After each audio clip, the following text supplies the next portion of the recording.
नमस्कार। किसी ने सही कहा है कि गरीब आदमी की तो हर तरफ मौत है, उसे तो मरना ही मरना है। और ऐसा ही हमारे देश में इस समय हो रहा है।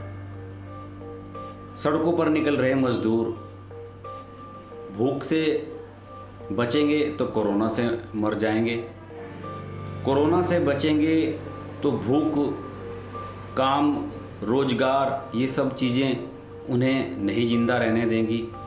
और अगर इनसे भी बच जाएंगे तो सड़क पर वाहन कुचलता हुआ उन्हें निकल जाएगा। ऐसा ही हमारे देश में इस समय हो रहा है। इस कोरोना काल में, इस संक्रमण के इस काल में, इस बुरे वक्त में सबसे ज़्यादा बुरी स्थिति से अगर कोई गुजर रहा है तो वो है इस देश का मजदूर। इस देश का मजदूर जो रोज़ कुआं खोदता है और रोज़ पानी पीता है।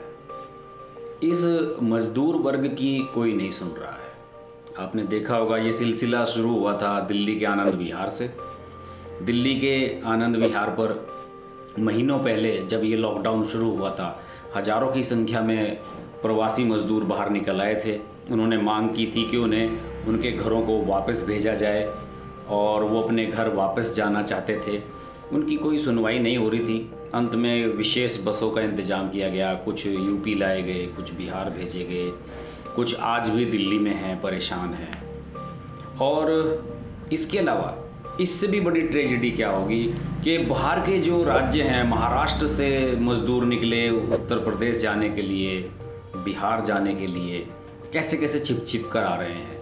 जो बड़ा मिक्सर होता है उसके अंदर घुस जाते हैं। मिक्सर जिसमें कि कंस्ट्रक्शन का मसाला बनाया जाता है, सीमेंट वगैरह डालकर, उसमें छिप कर जा रहे हैं। इसके अलावा जिन लोगों को, बेचारों को ये नहीं पता कि हमें जाना कहाँ है, हमारी मंजिल कहाँ है, वो रेल की पटरियों पर ही निकल चलते रहे, दिन भर चलते रहे। और जब रात में थक कर सो गए तो उन्हें लगा कि अगर बराबर में जंगल में जाकर सोएंगे, हो सकता है कोई सांप बिच्छू डस ले। लेकिन रेलवे की लाइन उन्हें सुरक्षित लगी। उन्हें केवल इतना ज्ञान था कि ट्रेनें नहीं चल रही हैं, बंद हैं। वो ये भूल गए थे कि मालगाड़ियाँ चल रही हैं, सामान ढोया जा रहा है।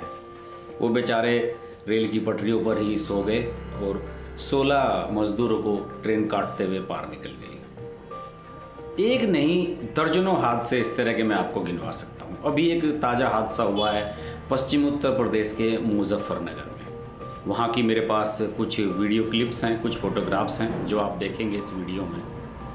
और बहुत दर्दनाक हादसा है। रोडवेज की एक खाली बस पता नहीं कैसे सड़क के किनारे चल रहे मजदूरों को कुचलते हुए निकल गई। उसे अंधेरे में ये दिखाई नहीं दिए।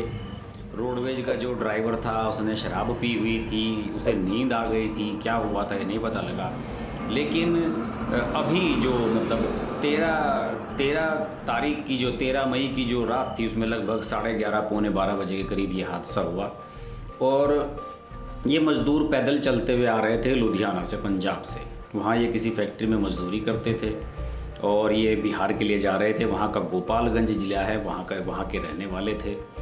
और ये जब सहारनपुर ज़िला यूपी में ये इधर से घुसे, सहारनपुर ज़िले के पास से, और पैदल चलते चलते आ रहे थे ये मुजफ्फरनगर की तरफ, हाईवे की तरफ। और यहाँ पर टोल प्लाजा आता है, सहारनपुर और मुजफ्फरनगर के बीच में टोल बनाया गया है।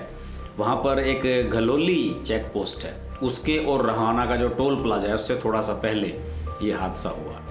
उस हादसे के आप फोटोग्राफ्स देख सकते हैं। सड़क पर कपड़े बिखरे हुए हैं, चप्पलें बिखरी हुई हैं, खाने के बिस्किट, पूरी जो शायद उन्होंने कहीं रास्ते में रुक कर बनाई थी या किसी ने उन्हें दी थी कि आप रास्ते में पूरी खा लेना। चूड़ियाँ बिखरी हुई हैं। मरने वाले सभी पुरुष हैं, लेकिन उनके पास चूड़ियाँ थी। वो शायद अपनी पत्नी, बहन, माँ, उनके लिए शायद चूड़ियाँ लेकर जा रहे थे। बहुत दर्दनाक हादसा है। इससे मैंने कई लोगों से बात की जो मौके पर गए हैं। मैंने वहाँ के कुछ फ़ोटोग्राफ्स भी मंगाए हैं और बड़ा दुखद हादसा है। और स्थिति अब इस समय ये हो रही है कि सरकारें केवल पल्ला झाड़ रही है। योगी आदित्यनाथ उत्तर प्रदेश के जो यशस्वी मुख्यमंत्री हैं, उन्होंने हर्जाना देने की बात कही है, चूँकि यूपी रोडवेज से कुचले गए हैं। लेकिन उत्तर प्रदेश के 8 मजदूर मध्य प्रदेश के गुना ज़िले में हादसे का शिकार हो गए। एक कैंटर में वो बैठ के आ रहे थे, वहाँ एक्सीडेंट हो गया, उसमें वो लोग मर गए। आप मर जाने के बाद आप उन्हें सांत्वना देते रहें, उन्हें हर्जाना देते रहें, ये समस्या का समाधान नहीं है। बड़ा दुखद है। देखिए, इस मुजफ्फरनगर के हादसे में जिन लोगों की मौत हुई है, मेरे पास जो जानकारी आई है उसमें हरेक सिंह हैं 52 ईयर के, विकास 22 साल के, गुड्डू 18 साल का, वासुदेव 22 साल का, हरीश सानी 42 साल के, वीरेंद्र 28 साल के। ये तो लोग मर चुके हैं। 2 लोग गंभीर रूप से घायल हैं। उन्हें निकटवर्ती ज़िला जो है मुजफ्फरनगर का मेरठ मेडिकल कॉलेज, वहाँ पर भर्ती कराया गया है। कुल मिलाकर स्थिति दोस्तों यही बन रही है कि लोग मर रहे हैं, उनका कोई पूछ नहीं रहा है।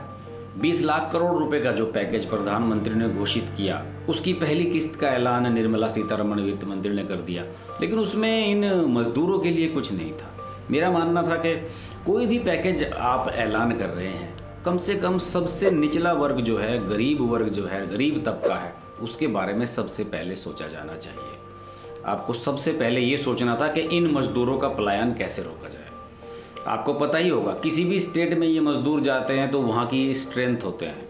देखिए, कर्नाटक के जो बिल्डर्स हैं, कर्नाटक के बिल्डर्स ने जाकर येदियुरप्पा को, जो वहाँ के चीफ मिनिस्टर हैं बीजेपी के, उन्हें साफ कह दिया कि भाई अगर ये मजदूर चले गए तो हमारा ये काम कैसे होगा। ये बिहार के और यूपी के मजदूर चले गए तो हमारा काम कैसे होगा। हमारी ये ऊंची ऊंची बिल्डिंगें कौन बनाएगा। इन्हें रोको। इसकी वजह से श्रमिक स्पेशल जो ट्रेन चल रही थी वो कैंसिल करा दी येदियुरप्पा ने। वो तो बाद में जब सेंट्रल गवर्नमेंट से प्रेशर पड़ा और बात उछली, तब जाकर अगले दिन वो ट्रेन गई। सब जगह से ट्रेनें जा रही हैं।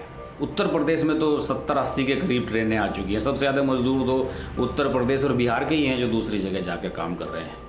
मेरा मानना है कि श्रमिकों की इस अवस्था ने, इस पोजीशन ने जो उनके सामने पैदा हुई है, उसने एक चीज़ तो बहुत एक्सपोज कर दी है। सभी राज्यों को अब आत्मावलोकन करना होगा। उन्हें ये सोचना होगा कि उन्होंने अपने प्रदेशों के लिए क्या किया है। जिस राज्य के सबसे ज़्यादा मजदूर बाहर काम कर रहे हैं, उसके लिए सबसे ज़्यादा शर्मनाक स्थिति है।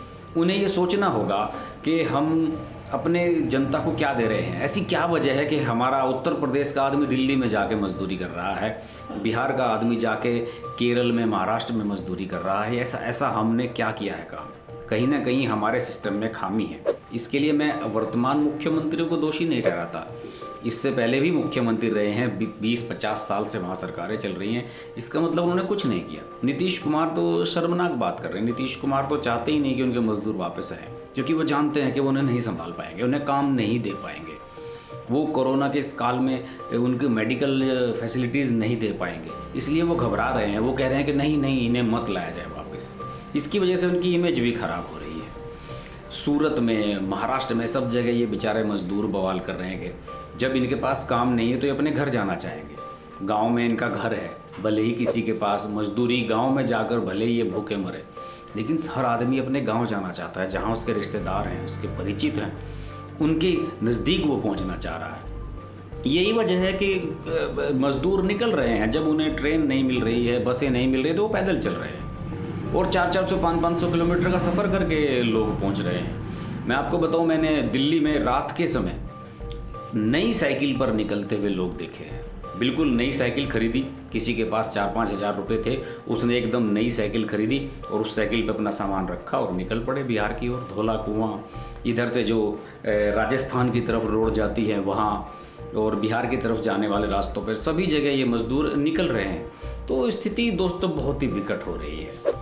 स्थिति इतनी ख़राब हो रही है कि सरकार कुछ इन लोगों के बारे में सोच नहीं रही है। अरविंद केजरीवाल दिल्ली के चीफ मिनिस्टर कह रहे हैं कि मज़दूरों को कहीं जाने की ज़रूरत नहीं है भाई, हम उन्हें सब कुछ यहीं अवेलेबल कराएंगे। शेल्टर होम बनाया गया है, उन्हें खाना बांटा जा रहा है, लेकिन उसके बाद भी मज़दूर नहीं रुक रहे हैं। क्यों नहीं रुक रहे हैं? क्योंकि उन्हें भरोसा नहीं है अपने फ्यूचर का। उन्हें नहीं पता है कि कल वो काम शुरू होगा या नहीं जो वो काम कर रहे हैं। वो कुछ ये उनमें से कुछ मज़दूरों के मैंने स्टेटमेंट ये भी सुने हैं, वो ये भी कह रहे हैं कि भाई जब ये काम शुरू हो जाएगा हम वापस लौट आएंगे, लेकिन फ़िलहाल वो यहाँ से निकल जाना चाहते हैं। सभी लोग आलोचना कर रहे हैं, विपक्ष ने आलोचना की है, अखिलेश यादव ने ट्वीट किया है, समाजवादी पार्टी आलोचना कर रही है कि मुजफ्फरनगर का ये जो हादसा हुआ है। लेकिन मैं आपको बताऊँ, जब तक हम सरकारी सिस्टम इस हिसाब से नहीं सोचेगा कि हमें जो सबसे निचले स्तर का आदमी है उसे लाभ पहुंचाना है, तब तक कुछ नहीं हो सकता।